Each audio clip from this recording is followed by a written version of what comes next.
Hey guys, and welcome to a special event on my channel, a Spice Night vlog.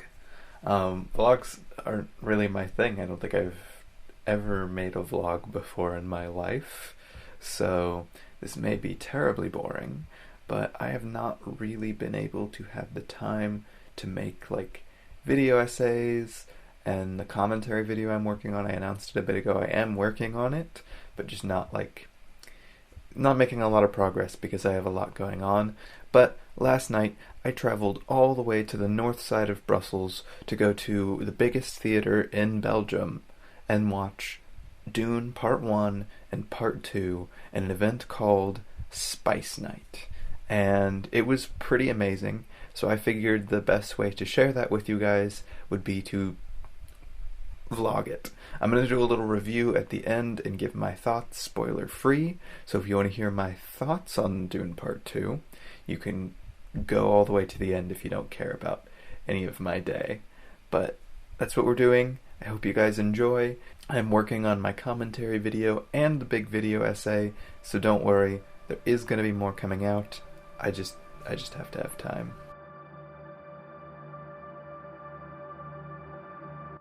Hey guys, I just woke up and I'm getting ready to go to breakfast. And then after that, I'm gonna make my way to Brussels for the Dune Spice Night. It is a little chilly.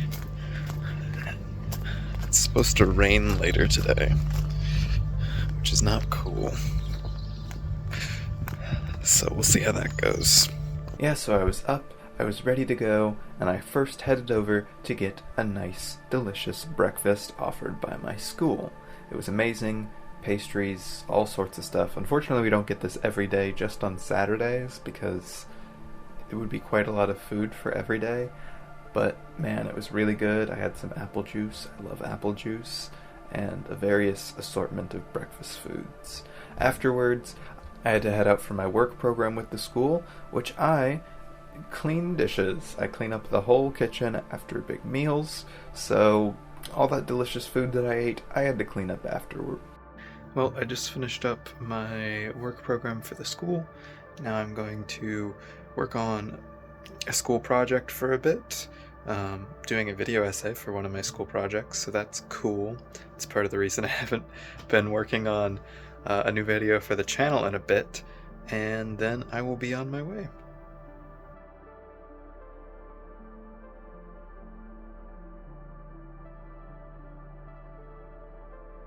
Giving them the command not to go against the Roman authority, to create peace among all the people, further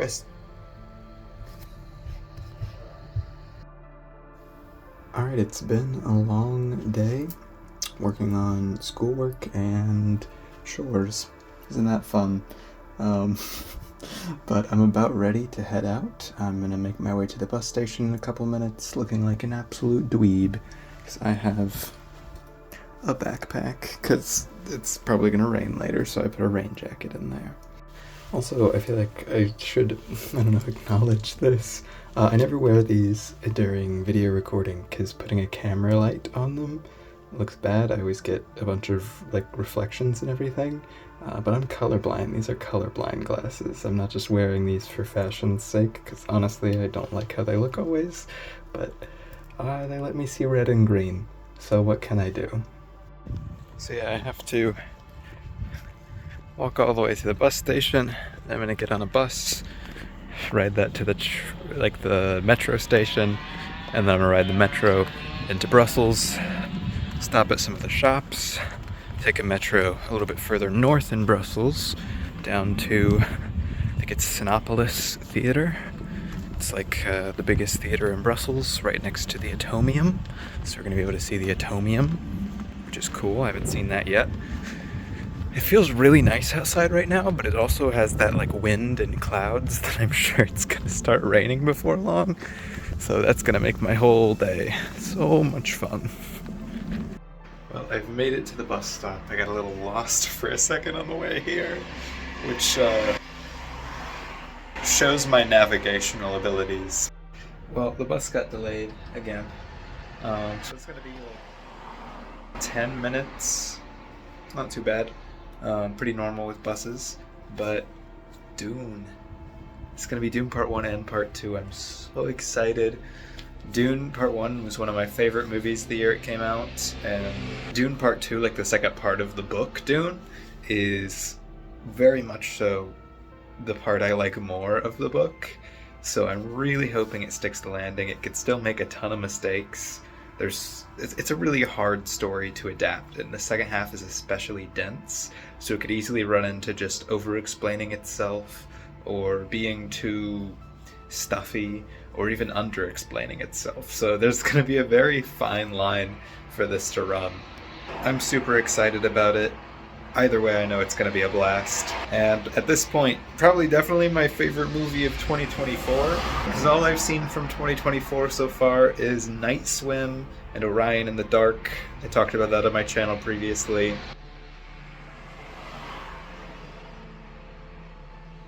It's not great. And then I hopped on and rode my way to the metro station. I didn't get too much footage of any of these trips because I thought it would be kind of rude to film a bunch of people on the metro and bus, but I tried to get what I could. It's kind of a beautiful drive at parts and kind of a dingy drive at others, but I made my way to the metro, got lost a couple times in the metro, hopped on and immediately started going in the wrong direction, so I hopped off and went back to the stop I was already at and rode it all the way to Brussels Square. Brussels Square is kind of the central area for the big city of Brussels. Went to a couple of shops, saw a cool guy playing his guitar with spiked hair. I did not get any footage of him, unfortunately, because it started raining. Yay! So after it started raining, I quickly made my way back down into the metro, rode it again a couple of times, getting lost, and made my way all the way to North Brussels, where Kinepolis Theaters, right across from the Atomium. So after going to the main city for a little bit and getting lost like 3 times on the metro because I know how to get places. Corner on one of the only IMAX theaters around. Question is how to get in, because I realize now that this is the back entrance, and I guess I'll have to walk around. This was a super cool area. Everything was huge, and it was actually really confusing to get out of when I had to get picked up by an Uber. The Atomium, which is kind of like Belgium's Eiffel Tower, it was built for the World's Fair and then just stayed up. One day I want to try and actually go inside. You can go inside each of the little balls, and in one of them there's even a restaurant, so that seems super sick. But instead, I stopped to get some food at a cute little Italian place that was just outside. I got a panini, I got a sangria. I was having a good time. It was still cold and it was still kind of raining, but that wasn't gonna bring me down. It was Spice Night. Then after this, I made my way into the theater, which it was a gorgeous, very big theater, and there was a huge line already waiting for Spice Night. Once it was time to go in, we walked down, we got lanyards, and we were told there were goodies in the back. So I'm in the theater, I got a lanyard, supposedly we're getting a special goodie. I can hear the Dune score, there's going to be a little reception, I'm so excited. So now we're waiting for it to start. I gave little pins, soda, and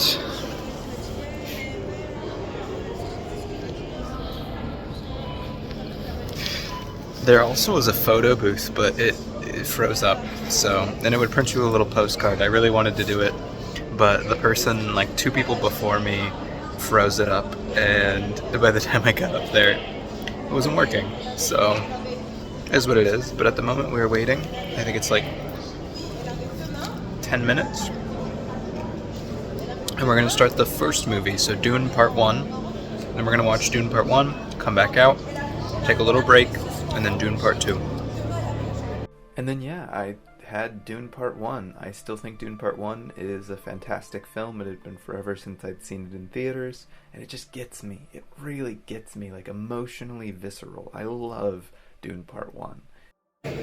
Well, I just finished Part 1. Been forever since I'd seen it, and it is still really amazing. Not perfect, but kind of perfect at the same time. probably the best you can make Dune into a movie. So now we have a little bit of a break, and then we're going to go back in for Dune Part 2. So this time, postcard thing worked. So we got one of those, and then they also had a poster, a really, really cool poster, and they gave some more snacks. I'm hoping I'll be able to get this, home back when I fly back to America without getting hurt. But yeah, this is such a cool event, and this wasn't very expensive. It's super late.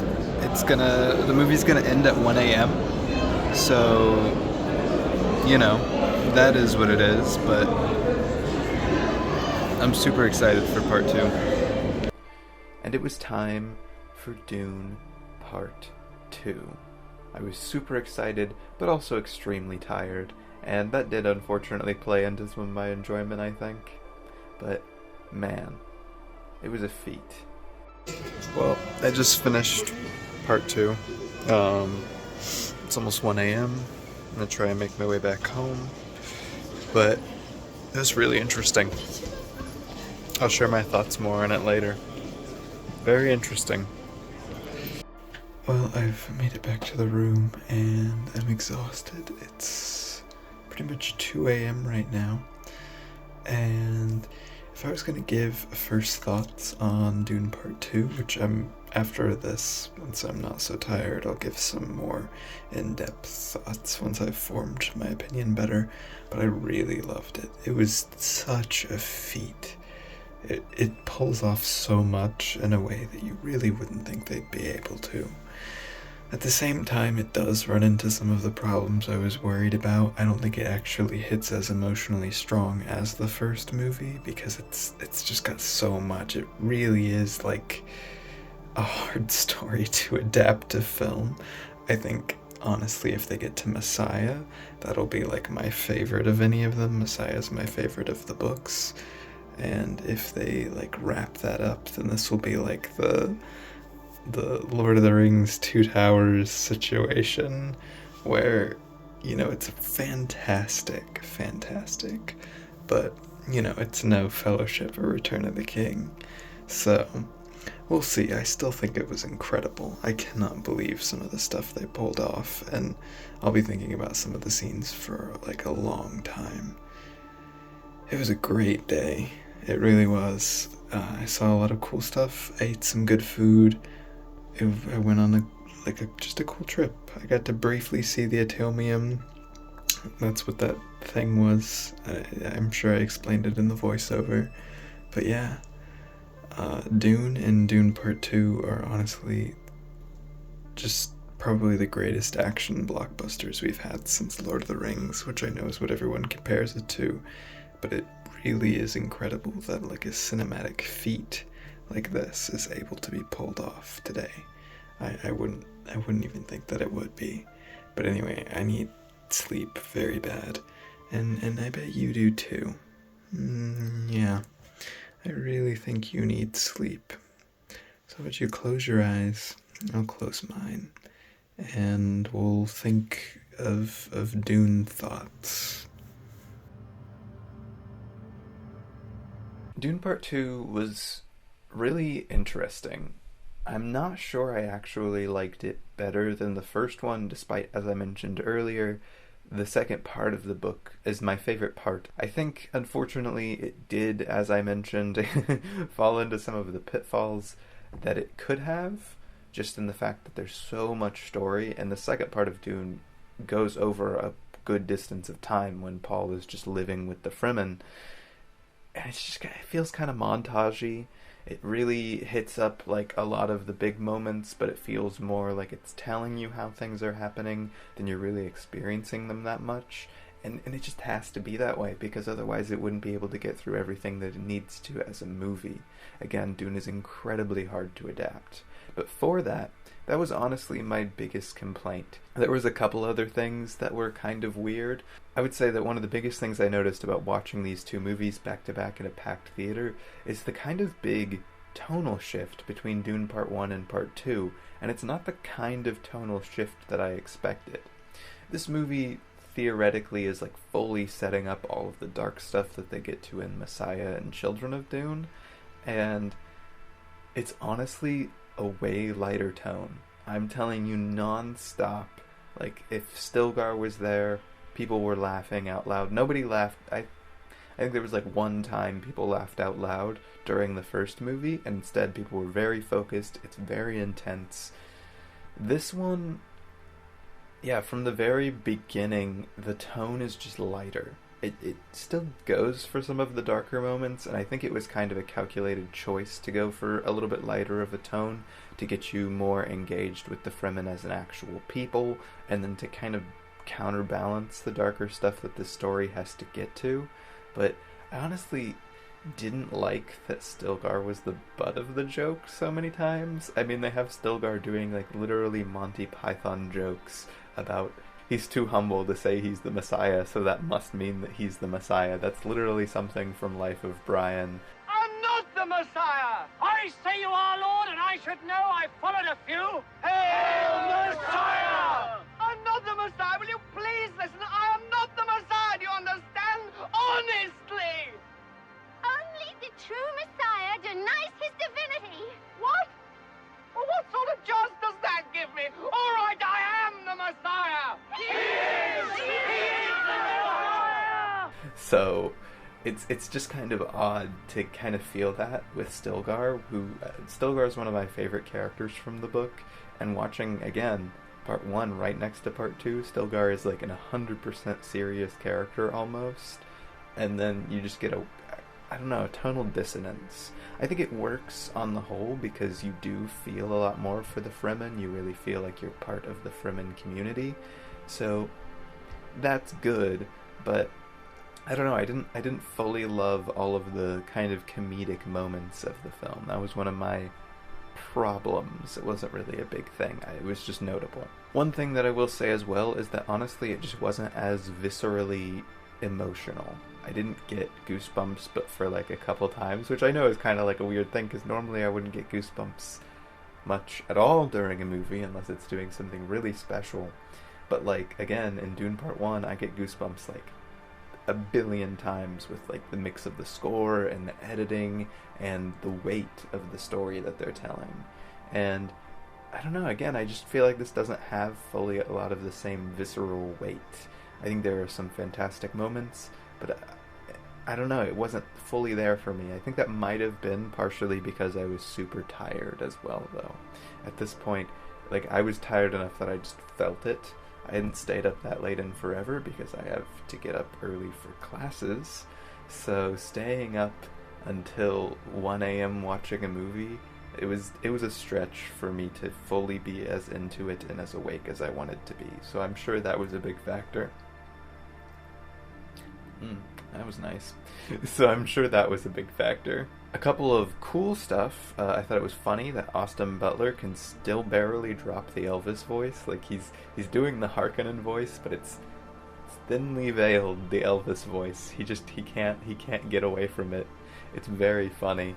I loved that Anya Taylor-Joy was going to be Alia. I think that's awesome, especially if we ever do get a Children of Dune adaptation, which I seriously doubt because there's a lot of weird stuff you have to deal with if you get to Children of Dune, but I think she would make a fantastic Alia in that movie with what happens with her character in that book. That would be pretty incredible. On the whole, the cast is amazing. Both the returning cast members, who are honestly doing a lot better, I think, than some of their roles in the first movie, and all of the new cast members. It's just really a fantastically well-casted movie. So many powerhouses of acting that makes this world feel just 100% realized. Even when the tone takes itself a little less seriously, you still know from the actors that, like, they're taking it seriously. So that's cool. And really the last thing of specific note that I wanted to comment on is Chani. Chani being kind of focused on a lot more in this than the book, and taken in kind of a different direction from the book. And I think that's awesome. I think that works really well for what they're doing. They didn't have the time or means with the way they were telling the story to fully go in from Paul's perspective 100% of the time. There's just so much going on. So by giving us a kind of de facto main character, kind of like Across the Spider-Verse had Miles as the main character and then Gwen as kind of like the main character of the movie. This is kind of similar. Paul is still the main character, but Chani is having her own emotional arc that's more focused on than Paul's. And yeah, it works super well. It adds a lot of tension to Paul's stuff that happens. I'm trying to be spoiler free, I just realized. I don't know, it's a book from the 60s. You guys know what happens in Dune. But yeah, it gives a lot of tension for the ending, and it makes her such a compelling character. It plays off of Paul super well. I just love their relationship. They sell it really, really well, even though they don't have too much screen time to develop it. And the stuff at the end with Princess Aurelian, super cool. Can't wait to see where that goes if we get Dune Messiah, because honestly, that would be the thing not the thing I'm most excited about. Dune Messiah is my favorite of the books, so there's so much going on with that. But Chani taking the direction that she's taken would be super cool to see what they would do with her in Dune Messiah, because it's kind of a different direction to take her, and that would definitely affect how Dune Messiah plays out. So super excited for that. And yeah, those are all the things of particular note that I pulled out. This movie is absolutely gorgeous, just like the first one, if not even a little bit nicer looking. I love the different stuff that they do. The black sun effect is incredible. They really do a fantastic job of making this feel like a fully realized world, and every time they do something new, I'm like, that's awesome. That's so cool, and it just makes sense. Again, the cast, fantastic. The editing is still fantastic. The effects, the scale. This is just one of the most impressive movies I think we've gotten in a while. Again, as I mentioned, it's very Lord of the Rings, and the fact that we have just not gotten a blockbuster on this kind of scale doing this kind of serious thing since the Lord of the Rings. The only thing close to this kind of scale you could say would be Endgame, and that's a whole different can of worms. It doesn't really fit into this category at all. But yeah, I was floored. I think it's still really fantastic. I honestly like the first one a little bit better, but I'm struggling to not give this 5 stars just because I love it so much. There are like some minor issues, but I'm not sure how you would actually do it any better than what they did do. And what they did do was one of the most enjoyable movie experiences I've had in a while. Even when super tired. It was gorgeous. It worked super well as a sequel to the first one. It set up more. It's so good. And I think it doesn't fully focus on some of the stuff that I wished it did as much, but the stuff that it does focus on is phenomenal. And everybody involved should be super proud of how this turned out. I really hope we get more. And yeah, I'm giving it a 5 out of 5. And you can't stop me. That's my decision. It probably deserves a 4.5 out of 5. The first one probably deserves a 4.5 out of 5. They're not perfect, but I am probably a bigger fan of Dune than almost anything else. Just, it's one of the most meaningful series to me. I've talked about that before, even when it comes to the Lynch's Dune, that it means so much to me that I really enjoy that movie, even though it's miles worse than these movies. But yeah, I love what this series does. I think it has something important, meaningful, powerful, and beautiful to say. And I really hope we get more. Thanks for joining me on a little trip through my Spice Night. It was very cool. I had a lot of fun. I hope you guys had a lot of fun. And I will see you guys next time, hopefully with that commentary video I announced. Should be coming pretty soon. And by pretty soon, I mean hopefully pretty soon. I have midterms, and then after that, I have a school trip, and then after that is break, so we'll see. Hopefully I can get it out before spring break. Thank you guys so much for watching. I love you all. If you want to help support my channel, please give this a like and subscribe. That would mean a lot to me. I realized recently that if I want to start focusing on this channel more, I really should start doing the YouTuber things, like asking for you guys to like and subscribe, and even leave a comment. I really do genuinely love reading comments, the silly ones, the insightful ones, even the disagreeing ones. I love hearing your guys' opinions on stuff that I talk about. It gives me a lot of perspective that I might not otherwise have. So, seriously, if you want to support the channel, do those 3 things. And if not, I hope you just enjoyed, and I love you all, and I will see you next time.